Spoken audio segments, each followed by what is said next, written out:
Certain procedures or outpatient treatments may indicate the need for rooms designed for a specific purpose, such as interventional radiology, endoscopy और cystoscopy. कुछ examples बताइए। सबसे पहले आ जाएगा interventional radiography room. Endovascular stenting, stent डालना है आपने, एंडोवास्कुलर। बैलून एंजियोप्लास्टी, ये भी एक प्रोसीजर जिसमें वेजल्स को एक बैलून टेक्निक की मदद से जो है ना एंजियोप्लास्टी की जाती है। कार्डियक कैथेटराइजेशन, ठीक है, दिल में कुछ स्टंट डालना है। And other interventions that require fluoroscopy, जिसमें फ्लोरोस्कोपी की जरूरत है, can be performed in a room with a fixed x. अब इसको ऐसे रूम में परफॉर्म करना चाहिए सर्जरीज को जिसमें एक्सरे फिक्स्ड हो, एंड स्पेशलाइज्ड रेडियोग्राफिकल हेड्स, जिसमें आप बार बार उसकी रेडियोग्राफी कर सकें। द एंडोवास्कुलर इंस्ट्रूमेंट टेबल में बी डबल, जो इंस्ट्रूमेंट टेबल है वो डबल होता है। The average length because the aortic guide wides, अब इसमें जो एओर्टिक गाइड वाइड्स हैं वो काफ़ी लंबी लंबी होती हैं, तो इसलिए टेबल की लेंथ जो है वो डबल होती है। And deployment devices are extremely long. तो ये हम लोग कहेंगे कि ये रेडियोग्राफी जितने भी रूम हैं जिसमें रेडियोग्राफी की जरूरत पड़ सकती है, बार बार आपको चार्ट जो है ना, ग्राफ जो है ना उसको लेना पड़ता है।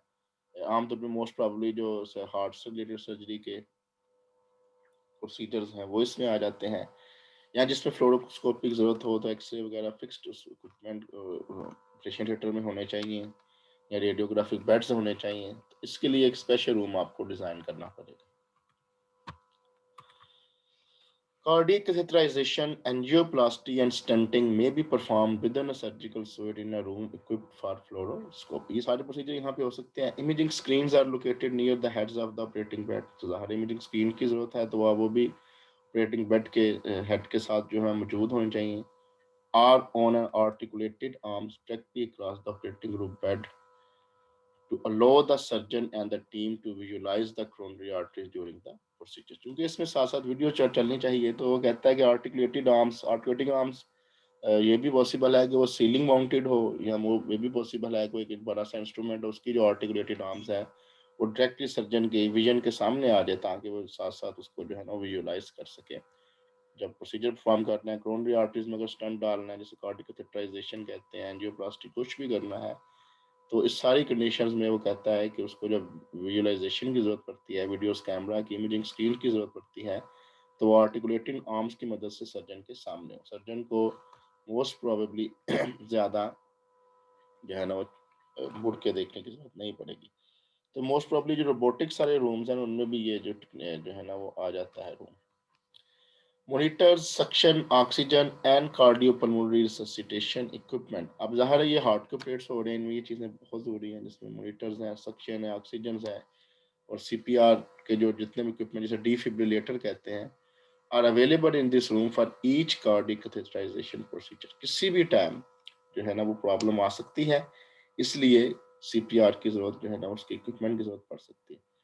The team must be alert for emergency situation। Team को अलर्ट होना चाहिए, such as a perforated coronary artery, एक ऐसी आर्टरी जिसमें कोरोनरी आर्टरी जिसमें सुराख आ चुके हैं, परफोरेशन आ चुकी है, तो अगर अगर आपने उसको आर्टरी की जगह उसकी जगह उस आर्टरी में स्टंट डालने हैं, या कोरोनरी एंजियोप्लास्टी करनी है जिसमें आर्टरी को रिपेयर किया जाता है, तो उसमें क्या करेंगे कि आपको इमरजेंसी के लिए प्रिपेयर रहना चाहिए, क्योंकि दिल की धड़कन किसी वक्त भी रुक सकती है। And also prepared for emergency thoracotomy, या इस कंडीशन में इमरजेंसी थोराकॉटमी करनी पड़ सकती है, और transfer to an operating room for an open procedure, या इस कंडीशन में ओपन प्रोसीजर की जो हो सकता है।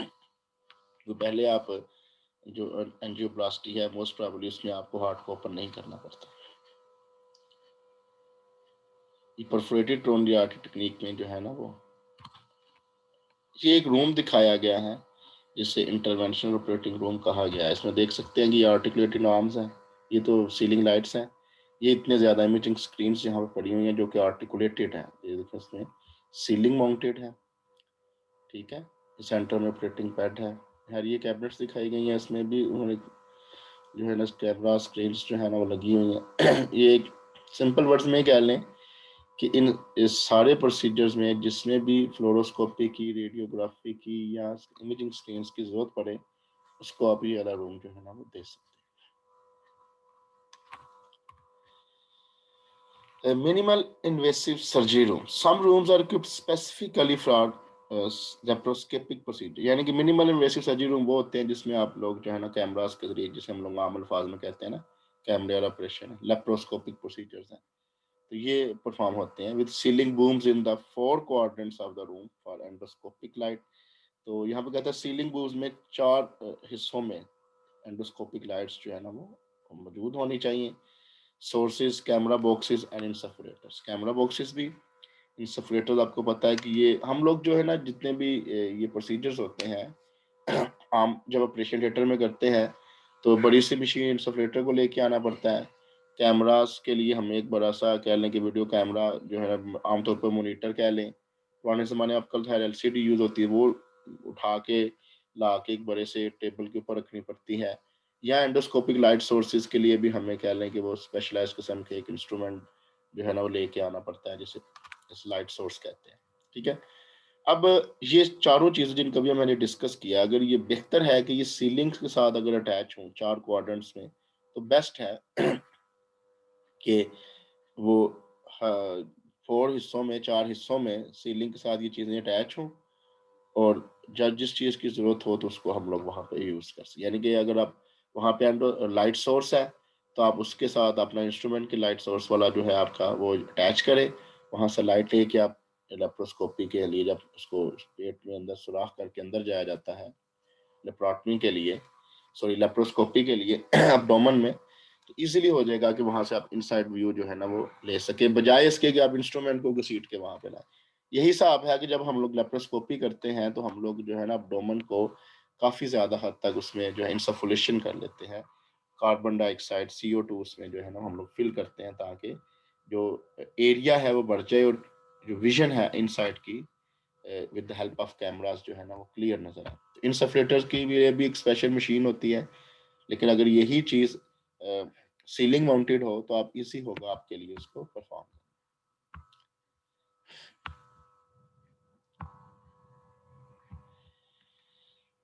इसी तरह कैमरा बॉक्सेस भी हैं और लाइट सोर्स भी खैर है, इलेक्ट्रोसर्जिकल जनरेटर्स की जरूरत पड़ सकती है एंड वीडियो मीटर्स की। डेडिकेटेड MIS यानी कि minimum invasive surgery room has all the equipment for puncture and non-puncture endoscopy located on a large cart on a ceiling mounted board। ठीक है, ये कार्ट के ऊपर भी ये लगे सकते हैं या सीलिंग माउंटेड है, दोनों कंडीशन जो है ना अवेलेबल है। जो अब उसको डेडिकेट कर देते हैं कि ये रूम जो है ना स्पेशली फॉर MIS है।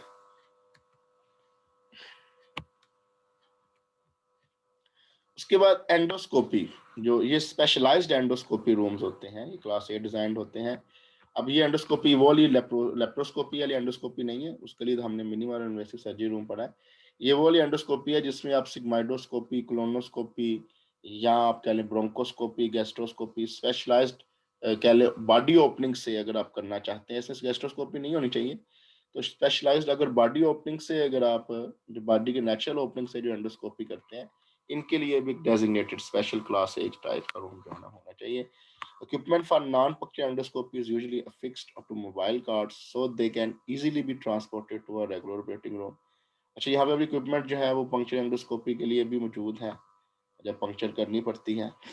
ठीक है जब ज़ाहिर गैस्ट्रोस्कोपी करनी पड़ेगी तो भी इक्विपमेंट जो है ना ऐसे आ सकता है। फॉर इंट्राऑपरेटिव ब्रोंकोस्कोपी, गैस्ट्रोस्कोपी और colonoscopy added to a major surgical procedure. ठीक है, अब ये कहता है कि आपका एक नॉर्मल ऑपरेटिंग सर्जरी हो रही है जिसमें आप फर्ज करें गैस्ट्रोस्कोपी कर रहे हैं या कोई भी एब्डोमेन की सर्जरी कर रहे हैं जो ओपन हो रही है। अब उसके अंदर अचानक आपको जो है ना वो लेप्रोस्कोप क्लोनोस्कोपी की जरूरत पड़ गई है, या आप थोरैक्स की सर्जरी कर रहे हैं तो आपको ब्रोंकोस्कोपी की जरूरत पड़ गई है, तो उस कंडीशन में आप इंस्ट्रूमेंट को वहां पे मोबाइल कार्ड्स के ऊपर लेके आ सकते हैं। सिस्टोस्कोपी रूम के लिए स्पेशलाइज्ड एक रूम होना चाहिए, तो मस्ट है ना, इसके लिए तो कह लें कि एक डेजिग्नेट ही एक ही सिस्टो रूम होना चाहिए। May be available for urological examination procedure. अच्छा, अब क्यों होना चाहिए ये, इसका एक सोचने वाली बात है कि एक कैमरा जो आप नॉर्मल अगर आप सिग्माइडोस्कोपी के लिए अलहदा डाल रहे हो तो वही उसी तरह कैमरे आप सिस्टोस्कोपी के लिए डाल नहीं। सिस्टोस्कोपी रूम जिसमें मोस्टली जो इसकी सर्जरी में एक बहुत कॉमन सर्जरी है TURP, ट्रांस यूरिथ्रल प्रोस्टेक्टमी, जिसमें प्रोस्टेट को रिमूव किया जाता है। ट्रांस प्रोस्टेट रिसेक्शन कहते हैं, TRUP, ठीक है, TURP सॉरी।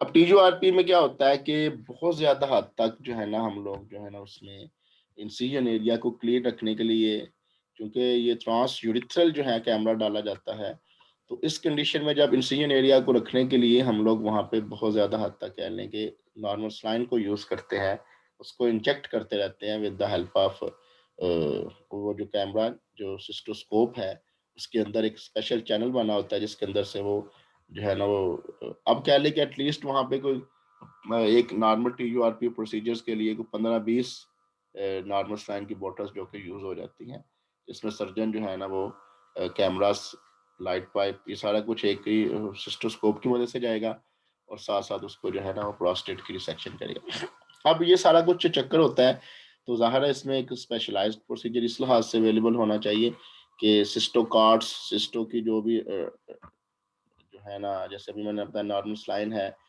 इसके अलावा जो फ्लूइड ड्रेन होके जाएगा तो उसके लिए एक स्पेशलाइज किस्म की अंडरग्राउंड जो है ना वो चैनल होना चाहिए ताकि फ्लूइड जो है ना उनके साथ साथ नीचे गिरा होता है।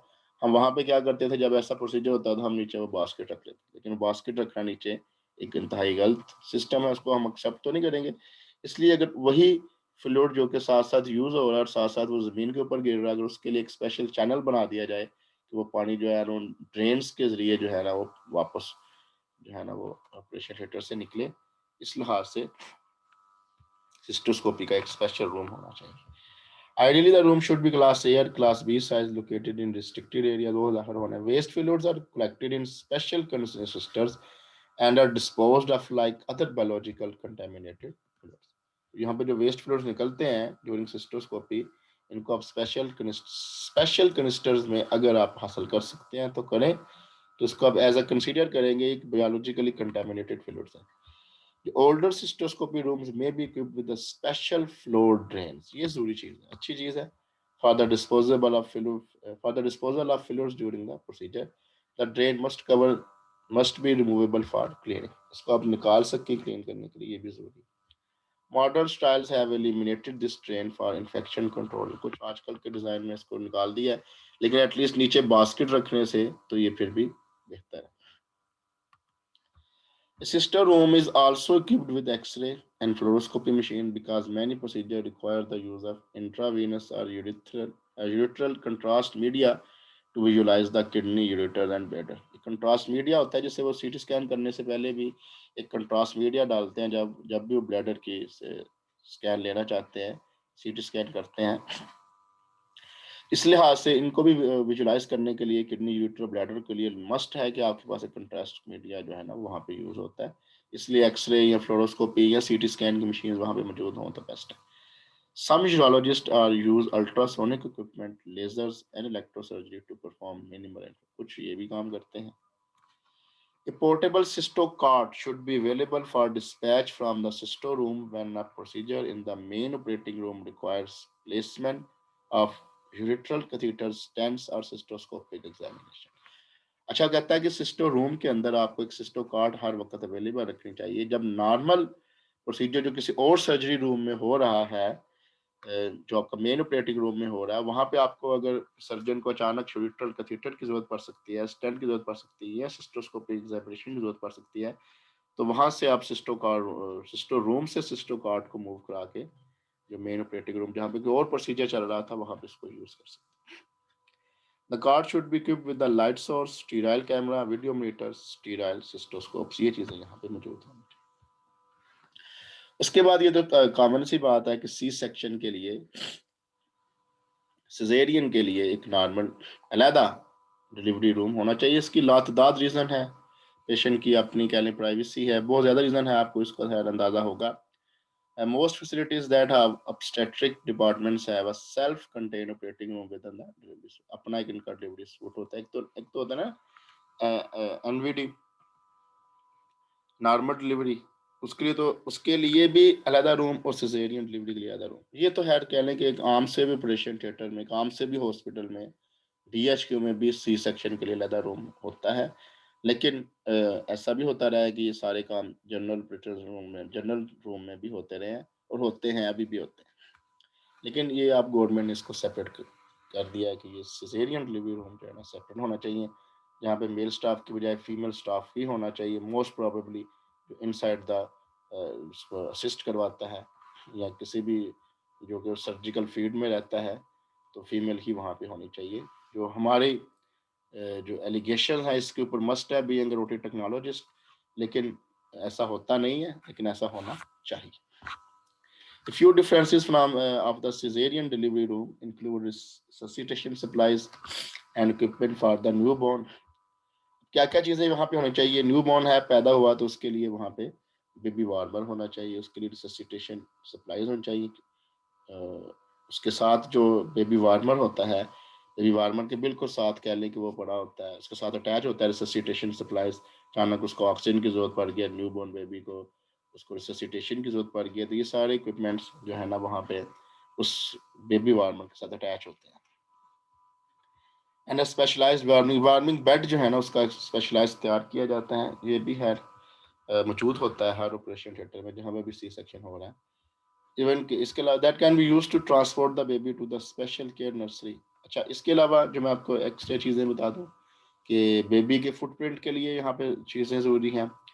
इसके अलावा बेबी का वेट के लिए जो है ना वो लोडिंग बैलेंस जिसे हम लोग कहते हैं वो भी ज़रूरी है।